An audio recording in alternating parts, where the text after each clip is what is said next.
Okay, class. This PowerPoint is very long. This deals with political geography, and what we're going to be doing is working on um, political geography, political systems, the U.S. Constitution, international relations, and geopolitics.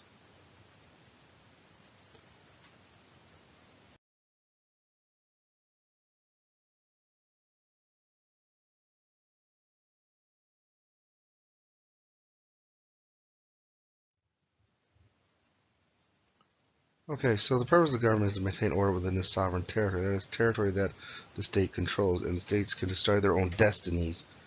Um, There are two levels of government. One is a unitary system where the key powers rests for the reserve or national central government. Example is France and the United Kingdom. Wherever the British Parliament passes, that is for the entire country. The United States has something called a federal system, which divides power between the national government and state or provincial government, which means that there are certain things that the federal government can do based on Washington D.C. that the states cannot do. There are certain things that the laws of the states can pass that the federal government cannot do, and we'll talk more about that when we get to um, the U.S. Constitution.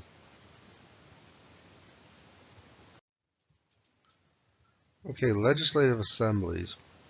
Well, a legislature's job is to write bills and try to get those bills passed so the chief executive of a country can actually sign those bills into law. There are two types of legislative assemblies. You have a unicameral legislature, which means there's one house or chamber that passes bills. Example would be the Israeli Knesset or Japan's Diet.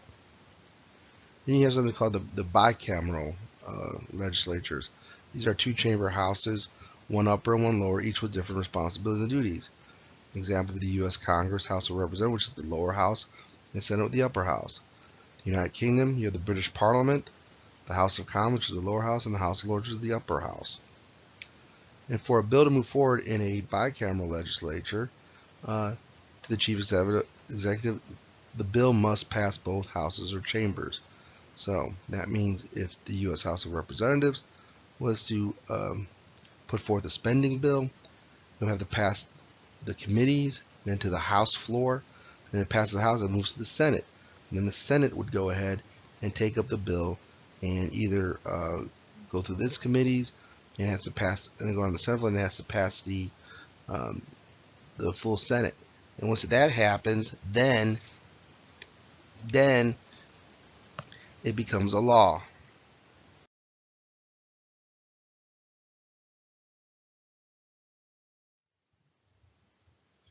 Okay, so there are various government systems. We're going to talk about direct democracy, sometimes called a pure democracy. This was tried in ancient Greece, on the city-state of Athens, and also in ancient Rome. Um, you don't have any real direct democracies anymore. The closest thing would be to a direct democracy would be when the states will put a ballot measure on a ballot, like for instance an amendment to the state constitution, or if the Port Arthur Independent School District would want to maybe have what they call a tax ratification election to raise property taxes in order to help fund the schools. That's where people will go ahead and everyone will be able to vote on that issue. So that's probably the closest thing to a direct democracy. Okay, so we have what's called a representative democracy. It's often called a republic. The people elect representatives to make the laws. Okay, the examples of a representative democracy is U.S., Canada, Mexico, and Israel. Now, we are a republic. The United States is a republic. We're not really a democracy. Yes, we are a representative democracy, but we are a republic, and the only reason why we are a republic is because we elect our representatives to make the laws for us. And technically, the United States is a federal constitutional republic. Okay, so we have the autocracy. This is the oldest form of government. Power rests in a single individual, and you see these autocracies come into being during the beginnings of civilization, where you start having seen the rise of the leadership class. And when civilization becomes to a certain level, you start seeing a hierarchical structure within their society, and then usually becomes the king/high priest. So there are two types of autocracies: monarchies and dictatorships. They usually maintain power through military or police control, especially the dictatorships.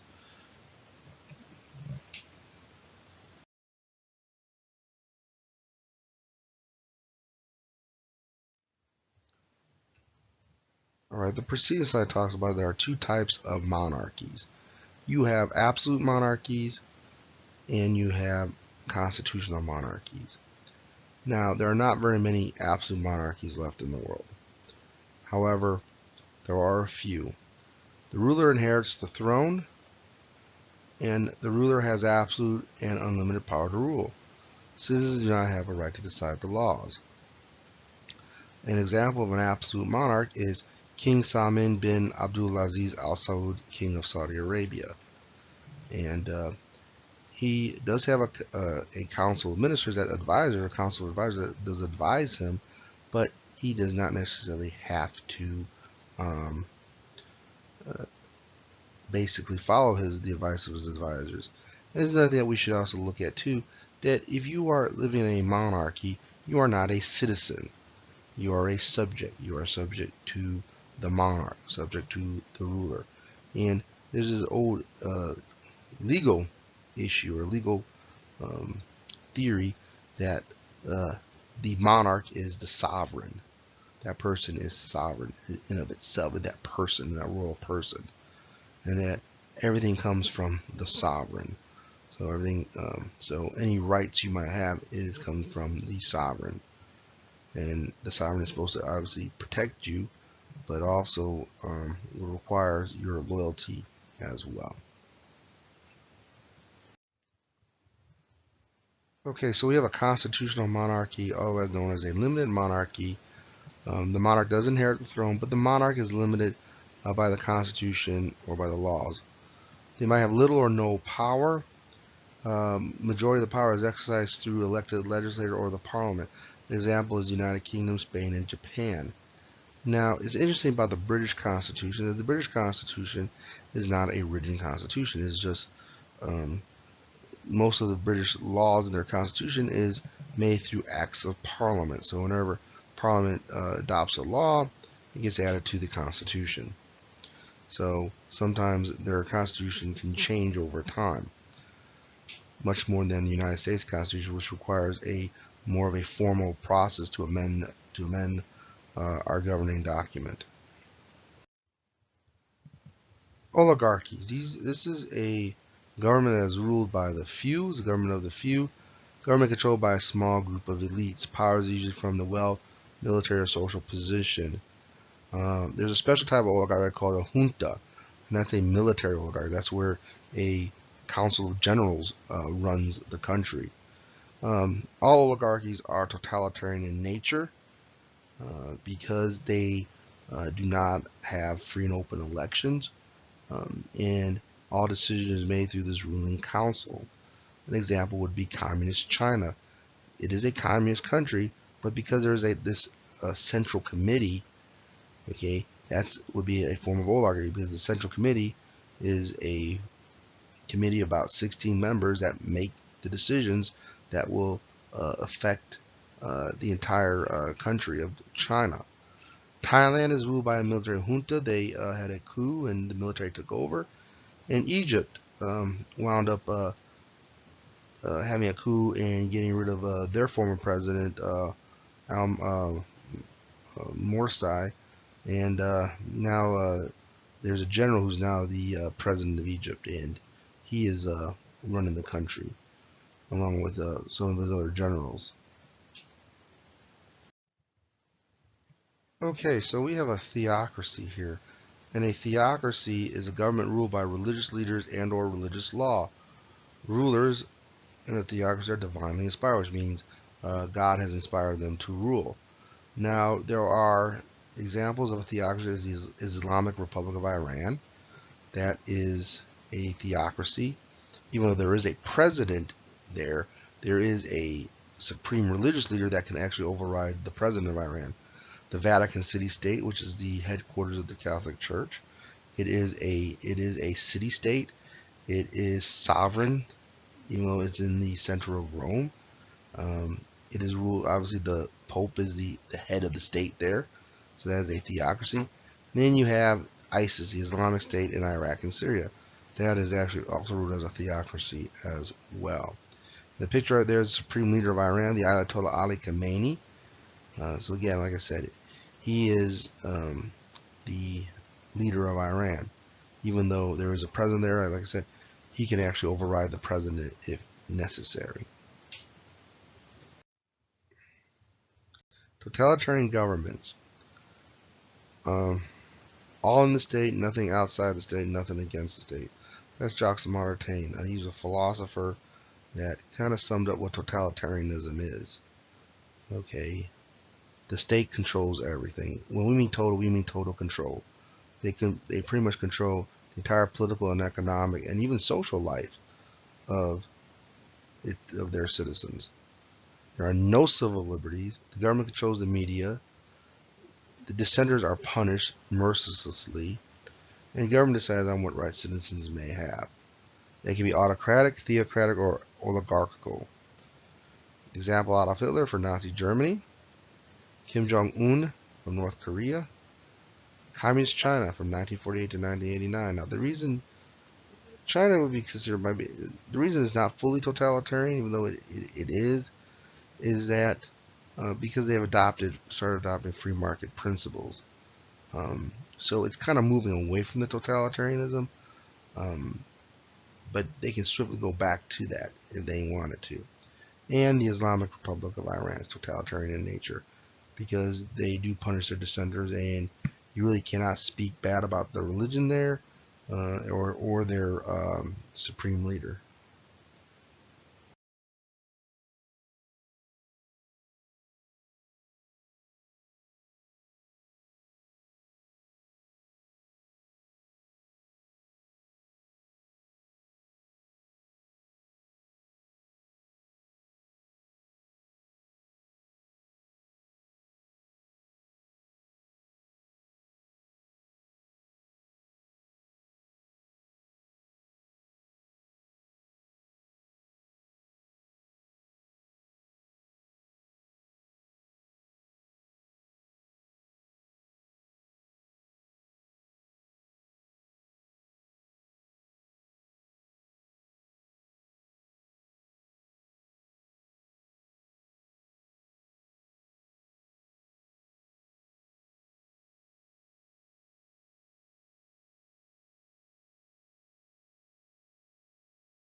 Okay, so we're talking a little bit about geostrategy, and the basis of geostrategy. We can argue that it's, especially for like the early 20th century, we have a American called Captain Alfred Thayer Mahan, United States Navy. He wrote a book called The Influence of Sea Power Upon History, and he argued that the control of the sea lanes were vital for a state to protect its commerce.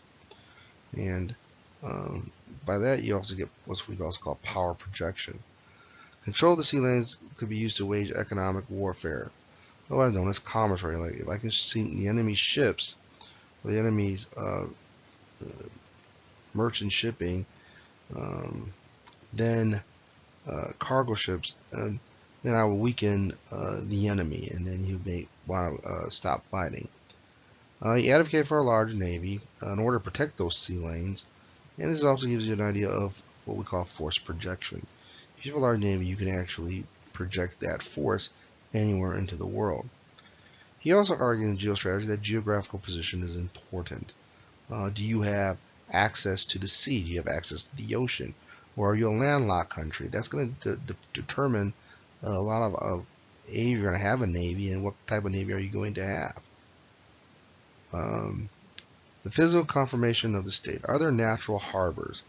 Natural harbors are important because it is easier to base ships there, build the ships there, and to protect ships from storms. Extent of the territory, length of the coastline, can it be defended? You have a large coastline, you might not be able to defend it as well, as opposed to a smaller coastline. Population numbers. The larger the population, the better chance you have of people building ships, manning those ships, both naval ships and merchant marine. Now, merchant marine these are the civilian cargo ships. Okay, they go ahead and they engage in commerce and trade. The national character. Do you have the will or the aptitude for commercial pursuits? Do you want to, trade with other nations? The governmental character. Policies that are conducive to taking advantage of the environment and sea power. Does your government want to go ahead and adopt policies that are good for worldwide trade and willing to build a strong navy to protect those trading interests? That's what Captain Alfred Thayer Mahan believed in, and he when he wrote this book in around 1898, 1896. So, very influential thinker, especially in naval strategy and in geopolitics. Okay, so we have the British school here of called the Heartland theory. Sir John Mackinder writes this article called "The Geographic Pivot of History," and he argues that the heartland, the pivot area, is the Eurasian core area because it's protected from naval power and easily defended.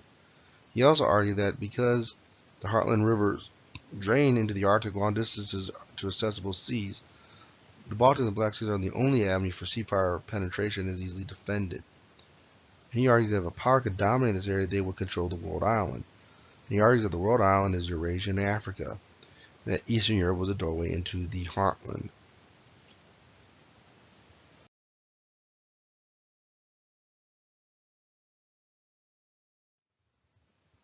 Okay, so we see here is Mackinder's Heartland theory, and also Spikeman's Rimland theory as well.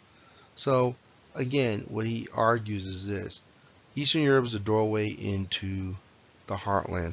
You control the heartland, you control the world island, which is Eurasia and Africa. If you control Eurasia and you control the world island, you control the world.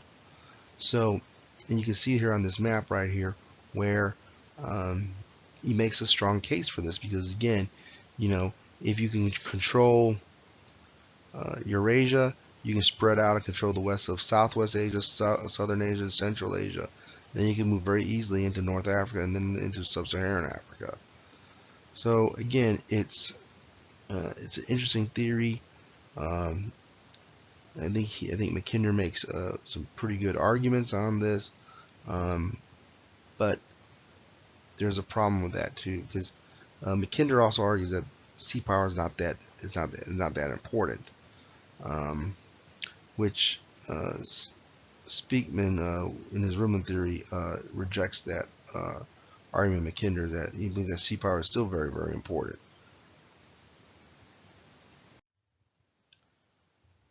Okay, so you have Nicholas John Speakman. Disagree with Mackinder. I told you about the control of the rim around Eurasia was the key to controlling the world, because the area is both vulnerable to both land and sea power. And you also looked at history as well, because alliances have been made between the Rimland powers or between Heartland and Rimland powers. And then he advocates the Allies base their post-World War II policy on preventing any consolidation of the Rimland. And, because he argues who rules Eurasia controls the destiny of the world, because if you're controlling the Rimland, you rule Eurasia. Now, during the Cold War, we have this thing called the policy of containment. And this U.S. policy of containment was this idea of trying to contain communism, and we would go ahead and try to deny communists to take root into these Rimland powers in these Rimland countries. And here's another map of the Heartland and Rimland theories right there. If you notice, the Rimland is all along there, so it's like it's part of the Arabian Peninsula, the Balkan regions, South Asia, Southwest and Southeast Asia as well. Okay, so we have another one here on the U.S. Navy today. There's another example of Rimland theory. We have this kind of shows you where the U.S. Navy has deployed their ships, and you notice that a lot of their ships, like in Central Command, CENTCOM, that's U.S. Central Command, that's actually responsible for Southwest Asia and parts of South Asia as well. And you notice that again, we have a lot of ships that are deployed in what they call crossroads. These are actually choke points, and again, trying to go ahead and control that Rimland area right through here. So you have the choke point here, the Strait of Malacca, all the way to the Strait of Hormuz, through the Suez Canal, through the Straits of Gibraltar. Then Pacific Command, we have 52 ships going ahead. And again, you see our bases and places where we have our ships are forward deployed over there into East Asia, right over there. So again, this is using that Rimland theory. The United States Navy is trying to go ahead and control the sea lanes, which also gives which is important for our own security and those of our allies in the region there. Okay, so you have something called Geopolitik, and this is he's a German general, Karl Haushofer, who basically takes Ratzel's and Keljan's organic state theories, combines them with Mackinder's and Mahan's, and he turns it into this pseudoscience called Geopolitik. This is actually, the Nazis wind up taking this Geopolitik and using it as a reason for their expansion, both territorial and economic expansion at the expense of the weaker countries. This is one reason why they basically start World War II, because they're looking for land to live with, that Lebensraum, that living space.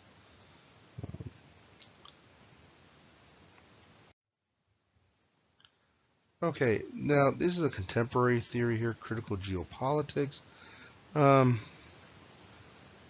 Critical geopolitics kind of is tied into critical theory. It's another taking the idea of critical theory and applying it to geopolitics. And they're trying to their questions of the existing structure of power and knowledge, and expose the power relations that are concealed by orthodox geopolitics, which is sort of like the Heartland theory, Rimland theory, and even some of the other theories of international relations, like the realist theory. They argue that there's more of a multitude of issues, and they need to examine the issues from multiple viewpoints, which is logical and it makes sense. You should look at how countries interact from a different issues, because again, there's a lot of different uh, issues at play, and in order for where countries make decisions, it has ramifications uh, for everyone. But here's the problem. You know what's called Cinderella's problem. What happens with a lot of critical geopolitics is trying to make the facts fit the theory of critical geopolitics. And that's a problem right there, because sometimes the facts, the facts are the facts. And you should not try to make the facts fit your theory. You should make your theory fit the facts. So there might not be an underlying power relation that we don't know around that's being concealed. I mean, it just might just be what it is. And that's something that we have to be very mindful of that. Okay, geography of war and peace. Okay, what we have come to realize through archaeological evidence and other evidence is that humanity has had a history of violent conflict from prehistoric time, which means time before writing, to the modern era. The only thing that changes are the technology and the scale at which modern wars are fought, as opposed to how we fought 1,000 years ago or 2,000 years ago. Wars are either considered symmetric or asymmetric. Conventional war is what we would consider symmetric warfare. So this is like what we call force on force. Forces are relative equal size. Battalion versus battalion, army versus army, division versus division. Think World War II and maybe the First and Second Gulf War. Those are what we'll consider symmetric warfare. Okay. Something else you need to understand is the weapons of mass destruction. These are nuclear, chemical, and biological weapons capable of inflicting casualties in thousands to millions. And then with that is something called mutually assured destruction, or MAD. This was an agreement and doctrine between the U.S. and the Soviet Union during the Cold War that any launch of nuclear weapons would result in the annihilation of both countries. And the reason we call that is because this is the idea was that there was a thing called the Anti-Ballistic Missile Treaty, where both sides would not develop anti-ballistic missile weapons, so pretty much leaving each other defenseless.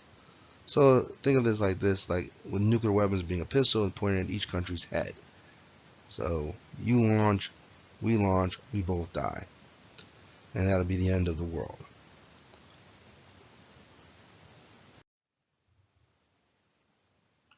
Okay, so here's some pictures of what we call symmetric warfare, or force-on-force warfare.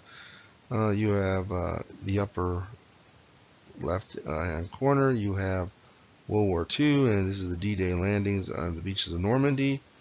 And then the lower right-hand corner is Desert Storm, or the First Gulf War. Okay, and again, this is symmetric warfare, force on force. Forces are relative equal size. This is what we call conventional war. Okay, so we have what we call asymmetric warfare. These are forces of vastly unequal size. Also, what falls under asymmetric warfare is something called low-intensity conflict. That is spatially local to an area. Guerrilla warfare, insurgency, and insurrections are types of low-intensity conflict. They normally do not spread from a country or from an area. You have guerrilla warfare. These are small units of irregular troops that rely on surprise, ambush, and sabotage to defeat larger and better equipped units. Another term called unconventional warfare, which is UW, which is an old term for fighting and waging guerrilla warfare. Counter-guerrilla warfare, type of unconventional warfare designed to defeat and win a guerrilla war. Counterinsurgency, operates to defeat an insurgency, which is kind of similar to a guerrilla war. I mean, there's elements of guerrilla warfare in there, but not necessarily. As well, it's a matter of a degree, really. The insurgency is a process where discontented people want to effect change through terrorism or guerrilla warfare. Okay, so here is some pictures of guerrilla warfare and insurgencies. So what you have here in the upper right is the Vietnam War.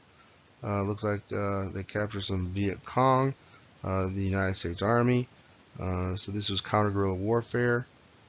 Down in the bottom left is the insurgency of during Iraq. There was an Iraqi uprising by Shiite um, fighters, and then the picture on the right is U.S. Military members doing counterinsurgency operations in Iraq.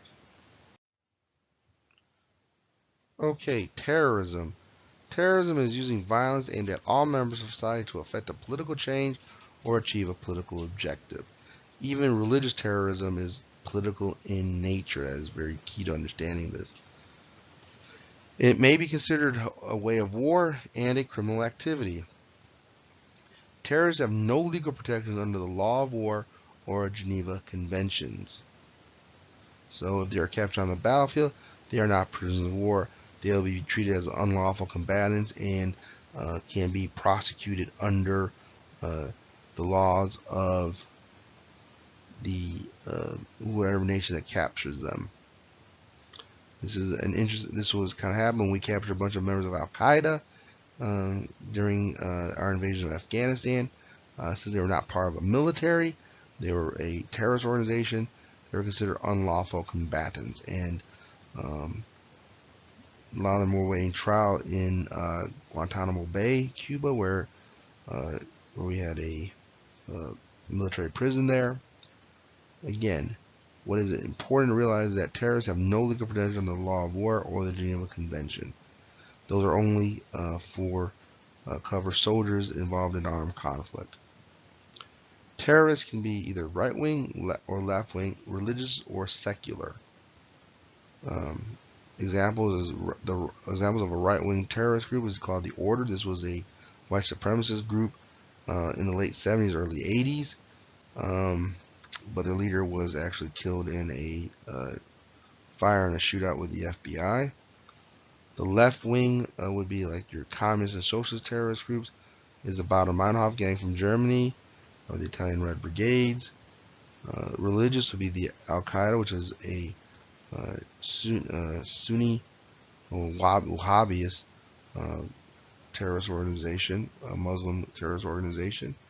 Then you have the Irish Republican Army. This was a Catholic organization that was trying to go ahead and win independence for the rest of Northern Ireland and break away from the British government. They are considered a terrorist group, or they were, since now there's a peace treaty between the IRA and the British. An example of a secular terrorist group is the Symbionese Liberation Army. Okay, this was a Marxist terrorist group that was operating here in the United States in the late 60s and the early 70s. Now, usually what tends to happen is that your left-wing groups, these are your communist and socialist groups, tend to be secular. They tend to be, because they're socialists or communists, they really tend to be either atheist or agnostic. Your right-wing terrorist groups usually might be secular, or they might be religious as well. Okay, so here's some pictures here. The one in the upper right hand, the front page of the Sunday Seattle Times, this is like where the standoff with the white supremacist group called the Order, where they happened in 1984. They were captured. Some of them were captured. Others, like the leader Matthews, supposedly died in a house fire before the FBI stormed it. The picture on the right, these are members of the Baader-Meinhof gang, this was a German left-wing terrorist group. Their biggest claim to fame was that they actually kidnapped the CEO of Mercedes-Benz and wound up killing him, obviously when their demands were not met. And the terrorist group down on the bottom there, the Red Brigades, is Italian terrorism. They had a history of what we call kneecapping judges. They would go ahead and walk up to a judge and shoot them in the kneecap and pretty much make them lame. So again, another left-wing socialist Marxist terrorist group. Okay, so in this slide right here, we have in the upper right hand corner members of the Irish Republican Army. This is the Catholic terrorist group that was operating in Northern Ireland. Their targets are mostly Protestants or police officers or British soldiers. The one on the bottom is the Symbionese Liberation Army. This was another Marxist group that was operating in the United States. And then obviously on the one on the right is Osama bin Laden and the 9/11 terrorist attacks by Al-Qaeda.